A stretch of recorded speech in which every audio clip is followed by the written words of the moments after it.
Electronic effect में बढ़ते हैं आगे और डिस्कस करते हैं हमारा लास्ट इफेक्ट जिसका नाम है इलेक्ट्रोमेरिक इफेक्ट।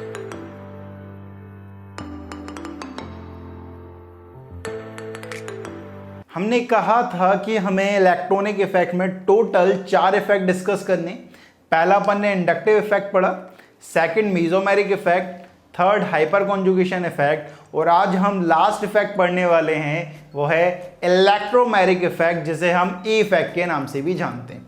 ठीक है, ई इफेक्ट में बेसिकली होता क्या है, ट्रांसफर ऑफ पाई इलेक्ट्रॉन होता है in presence of solvent. Solvent के प्रेजेंस में पाई इलेक्ट्रॉन का ट्रांसफर होता है। ठीक है, दूसरी बात ये आती है कि अगर मैं सॉल्वेंट को हटा लेता हूं, सॉल्वेंट को मैं हटा देता हूं तो धीरे धीरे ये जो इफेक्ट है वो डिमिनिश होना स्टार्ट हो जाता है और एक टाइम पर आकर ये खत्म हो जाता है। मतलब ये एक टेम्परेरी इफेक्ट है जो सॉल्वेंट के प्रेजेंस में हो रहा है। सॉल्वेंट को हटा दिया, ये इफेक्ट खत्म हो जाएगा, ये ध्यान रखना है। मतलब ये टेम्परेरी इफेक्ट है। अब यहाँ पर हमारे पास 3 केसेस आते हैं जिनमें हमें ई इफेक्ट देखने को मिलता है। पहला केस है हमारे पास फॉर सिमेट्रिकल अल्कीन और अल्काइन। सिमेट्रिकल अल्कीन और अल्काइन के केस में यहाँ पर देखो कि ये सिमेट्रिकल अल्कीन है। यहाँ पर बेसिकली होता क्या है, ये जो पाई इलेक्ट्रॉन्स हैं वो ट्रांसफर होते हैं। ठीक है, इस यहाँ पर अगर ट्रांसफर होंगे तो इस कार्बन पर नेगेटिव, इस कार्बन पर पॉजिटिव, इस तरह से बन सकता है। इस तरह से भी हो सकता है, सिमेट्रिकल है तो यहाँ पर इस कार्बन पर आ जाए, तो इस तरह से होगा तो यहाँ नेगेटिव यहाँ पॉजिटिव। तो यहाँ पर हो क्या रहा है, ट्रांसफर हो रहा है ना पाई इलेक्ट्रॉन्स का। तो पहला केस ये। अल्काइन के केस में अगर बात करें तो सिमेट्रिकल है, इस तरह से भी हो सकता है। इस तरह से होगा तो इस कार्बन पर नेगेटिव, इस कार्बन पर पॉजिटिव क्योंकि इसके इलेक्ट्रॉन जा रहे हैं। इस तरह से भी हो सकता है, सिमेट्रिकल केस है तो इस कार्बन पर ट्रांसफर हो जाएं। जैसे इस कार्बन पर ट्रांसफर होंगे तो यहाँ पर नेगेटिव और यहाँ पर पॉजिटिव क्योंकि इस पर कमी आ जाएगी। ठीक है, तो यहाँ पर ये पहला केस सिमेट्रिकल अल्कीन और अल्काइन का। दूसरा केस हमारे पास आता है फॉर एल्डिहाइड और कीटोन। एल्डिहाइड और कीटोन के केस में एक बात ध्यान रखना है, जो पाई बॉन्ड होते हैं वो ट्रांसफर होते हैं मोर ईएन की तरफ। ठीक है, transfer towards more EN atom की तरफ ट्रांसफर होते हैं। जैसे कि समझना, ये हमारे पास कीटोन है, ये पाई बॉन्ड है कार्बन और ऑक्सीजन के बीच में।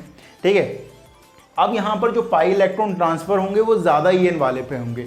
ऑक्सीजन और कार्बन में से ज़्यादा ईएन कौन है, ऑक्सीजन की EN 3.5, carbon double bond carbon की कितनी होती है 2.75। तो यहाँ पर जो पाई इलेक्ट्रॉन ट्रांसफर होंगे वो ऑक्सीजन पर होंगे और ऑक्सीजन पे जैसे ही होंगे तो ऑक्सीजन पर नेगेटिव और कार्बन पर क्या जाएगा, पॉजिटिव चार्ज जाएगा। क्योंकि जो नेगेटिव चार्ज होता है वो ज़्यादा ईएन वाले पर ज़्यादा स्टेबल होता है, ये ध्यान रखना है। ठीक है, तो इस तरह से ज़्यादा ईएन वाले पर ये ट्रांसफर हुआ है। ये सेकेंड केस हुआ। थर्ड केस हमारे पास आता है फॉर अनसिमेट्रिकल अल्कीन और अल्काइन। अनसिमेट्रिकल अल्कीन और अल्काइन के केस में एक पॉइंट वहाँ पर ध्यान रखना है। ठीक है, पाई इलेक्ट्रॉन इस तरह से ट्रांसफर होंगे कि जो हमारा इंटरमीडिएट बने, ठीक है, ट्रांसफर होने के बाद जो इंटरमीडिएट बने कार्बोकेटायन या कार्बोएनायन वो स्टेबल बनना चाहिए, वो स्टेबल बनना चाहिए। पाई इलेक्ट्रॉन इस तरह से ट्रांसफर होंगे कि जो हमारा इंटरमीडिएट बनेगा वो क्या बनेगा, स्टेबल बनेगा। ठीक है, किस तरह से देखते हैं, यहाँ पर मेरे पास ये अनसिमेट्रिकल अल्कीन है भाई। ठीक है, अनसिमेट्रिकल अल्कीन है। तो अब यहाँ पर देखो कि ये जो पाई इलेक्ट्रॉन है ये इन दोनों के बीच में आ रहा है। अगर मैं पाई इलेक्ट्रॉन को इस तरह से ट्रांसफर करता हूँ, इस तरह से अगर मैं ट्रांसफर करूंगा तो इस कार्बन पर नेगेटिव आएगा और इस कार्बन पर पॉजिटिव आएगा। इस पॉजिटिव से डायरेक्टली कनेक्टेड कौन होगा, CH3, जिसका H इफेक्ट लग रहा होगा और H इफेक्ट लगेगा तो वो उसकी स्टेबिलिटी को बढ़ाने वाला है। ठीक है, अगर मैं कुछ इस तरह से तोड़ता, इस तरह से अगर तोड़ता तो यहाँ पर क्या होता कि यहाँ पर नेगेटिव आता और नेगेटिव पर तो H इफेक्ट काम ही नहीं करता, I इफेक्ट काम करेगा और प्लस I लगेगा तो इसकी स्टेबिलिटी को कम करेगा। तो हम किस तरह से तोड़ने वाले हैं भाई, इस तरह से हम ट्रांसफर करने वाले हैं इसको। क्योंकि जैसे ही ये ट्रांसफर होगा तो जो हमारा नया कार्बोकेटायन बनने वाला है वो ज़्यादा स्टेबल बनने वाला है इसकी वजह से, क्योंकि ये क्या लगा रहा होगा हमारा, प्लस H लगा रहा होगा। ठीक है, तो इस तरह से ट्रांसफर करेंगे तो यहाँ पर पॉजिटिव, यहाँ पर नेगेटिव और इसका क्या लग रहा होगा, प्लस H, जो इसको स्टेबल बना रहा होगा। ठीक है, तो हमने यही कहा था ना कि अनसिमेट्रिकल अल्कीन या अल्काइन के केस में पाई इलेक्ट्रॉन इस तरह से ट्रांसफर होंगे कि जो हमारा नया इंटरमीडिएट बन रहा है वो स्टेबल बने, जो ज़्यादा स्टेबल बने। ठीक है, अब दूसरा केस देखो। दूसरे केस में यहाँ पर हमारे पास अल्कीन है। ठीक है, यहाँ पर CCl3 ग्रुप लगा के रखा हुआ है। मैं यहाँ पर जो पाई बॉन्ड है उसे 2 तरीके से ट्रांसफर कर सकता हूँ। एक तो ये इस तरह से अगर मैं करता हूँ तो यहाँ पर पॉजिटिव आएगा और इसका याद रखना, इसका क्या लगता है, माइनस आई इफेक्ट लगता है। ठीक है, जैसे ही मैं करूँगा तो पॉजिटिव की स्टेबिलिटी को तो ये कम करेगा भाई। ठीक है। दूसरी तरीके से मैं इस तरह से कर सकता हूँ कि इस कार्बन पर नेगेटिव आ जाए और जैसे ही इस कार्बन पर नेगेटिव आएगा वो इसकी स्टेबिलिटी को क्या करेगा, बढ़ा देगा। ठीक है, तो ये वाला हमारा इफेक्ट होने वाला है, इस तरह से ट्रांसफर होगा। इस तरह से ट्रांसफर हुआ तो यहाँ नेगेटिव यहाँ पॉजिटिव और इसका क्या लग रहा होगा, माइनस आई लग रहा होगा, जो इसकी स्टेबिलिटी को, कार्बन आयन की स्टेबिलिटी को क्या कर रहा होगा, बढ़ा रहा होगा। ठीक है, तो ये हमारे पास टोटल 3 केसेस हैं ई इफेक्ट के।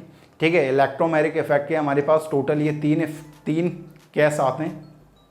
एक बात ध्यान रखना है कि ई इफेक्ट के केस में हमारे पास कोई एप्लीकेशन नहीं है, कोई एप्लीकेशन नहीं आती है ई इफेक्ट की। एक टेम्परेरी इफेक्ट होता है, सॉल्वेंट के प्रेजेंस में हो रहा है, जैसे ही सॉल्वेंट को हटाऊंगा ये इफेक्ट दिखना बंद हो जाएगा। ठीक है, तो स्क्रीनशॉट लो जल्दी से।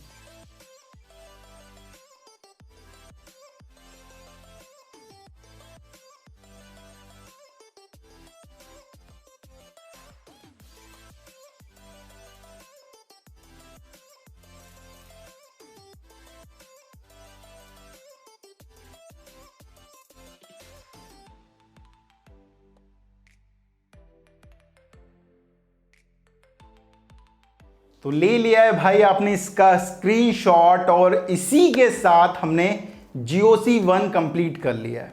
हमने कहा था कि हमें GOC1 में 3 चीजें पढ़नी है, 3 टॉपिक्स पर बात करनी है। पहला टॉपिक था हमारे पास क्या क्या था भाई, बॉन्ड क्लीवेज। दूसरा हमारे पास टाइप ऑफ रिएजेंट और तीसरा हमारे पास था इलेक्ट्रॉनिक इफेक्ट।